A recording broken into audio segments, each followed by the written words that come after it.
ઉપલેટામાં કટેસરિયા સમાજમાં રાત્રે 9 કલાકે હેલ્થ અવેરનેસ શિબિરનું આયોજન કરવામાં આવ્યું હતું। ડોક્ટર સુરેશ પટેલનો કહેવા મુજબ ડોક્ટર પાસે જવું નહીં તેમના વિચાર છે અને સાહેબનું કહેવાનું રહે છે કે તમારે ડાયાબિટીસ અથવા બીપી જેનું કારણ તમારા કાળજી રાખવી, સલાહ સૂચન આપતા નમક પણ ઓછું ખાવું, સવારે કસરત પણ કરવી, કેન્સરના રોગ માટેનું તમને એવું પણ કહેવામાં આવ્યું હતું કે વ્યસનથી દૂર રહેવું અને આવી ભલામણ કરવામાં આવી હતી। આજે શિબિરનું આયોજન કરવામાં આવ્યું હતું। ઉપલેટાની અંદર મહાઅનુભવો ડોક્ટરો ઉપસ્થિત રહ્યા હતા અને હાજરીમાં પ્રવચન પણ આપવામાં આવ્યું હતું। જે કેસની ગુજરાતી સાથે અર્શી આહિર ઉપલેટા।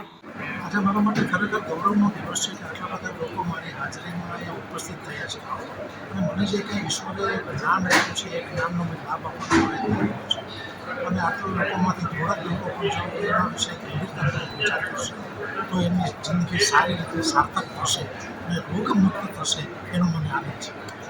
સર, આજે જે તમે જે કયા પ્રકારનું તમે જે આપ્યું હતું એનાથી લોકોને શું ફાયદો થશે, શું કહેશો તમે? એક વસ્તુ તો નક્કી છે કે અત્યારે મેં આપણે જે કહીએ એ પ્રમાણે લાઇફસ્ટાઇલ ડિઝીઝ કે જિંદગી જીવતા આવડતી નથી એને કારણે જે બધા પ્રશ્નો ઊભા થાય છે, ખાસ કરીને ડાયાબિટીસ છે, બ્લડ પ્રેશર છે, ઓબેસિટી છે, મેદસ્વાદ છે, ટેન્શન છે, એ બધી જિંદગીમાંથી જો મુક્ત મળે તો મને એમ લાગે છે કે એક ડૉક્ટર તરીકે મેં સારું કામ કરવું પડશે। એના માટે લોકોએ શું કરવું જોઈએ?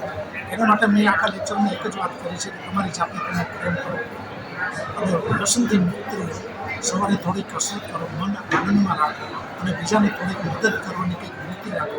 આટલું કરશો તો તમે અને તમારી જાતને અને સમાજ માટે ઘણા બધા ઉપયોગી થઈ શકશો એનું મને માનું છું। લોકો અત્યારે જે બેઠાડું જીવન નાતે હોય છે એના માટે લોકોએ સવારે વહેલા ઉઠી કે વ્યાયામ કે જીમ કે જવું જોઈએ કે શું?